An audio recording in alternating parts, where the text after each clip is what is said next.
యవనస్తుడు చనిపోయాడు, పాడి మీద మోసుకొస్తా ఉన్నారు. తల్లి విధవరాలు, భర్త లేడు, ఒక్కడే కొడుకు. మరి ఆ కొడుకు మీద ఎంత ప్రేమ పెంచుకుంది ఈ తల్లి? చనిపోయాడు, చాలా వేదన కదా. ఒక్కడగానే ఒక కొడుకు, మరో ఛాన్స్ లేదు ఆమెకి. ఎంత గాఢంగా పెంచిందో తెలీదు, కానీ ఒక రోజు చనిపోయాడు. చాలా దుఃఖంతో వెళ్తూ ఉంటే ఆమె దుఃఖాన్ని చూసి ఆ ఊరు వాళ్ళందరూ వచ్చారంట. ఆ పాడి వెంబడి వాళ్ళందరూ కూడా వస్తూ ఉన్నారు.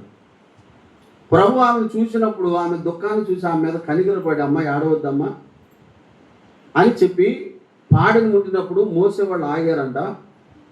ప్రభు అన్నాడంట, చిన్నవాడా లెగు అని మాట్లాడండి. ఎవరితో? మీరు చెప్పాలి. చనిపోయిన డెడ్ బాడీతో యేసు ప్రభువారు ఏమన్నాడు? చిన్నవాడ లెమ్మని మీతో చెప్పుచున్నాననగా ఆ చనిపోయిన వాడు లేచి కూర్చుండి ఏం చేస్తున్నాడు చెప్పండి? మాట్లాడుతున్నాడు. ఎంత అద్భుతం ఇది!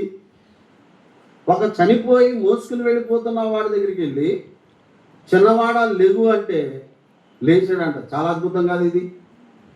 ఇంకో సందర్భం కూడా నేను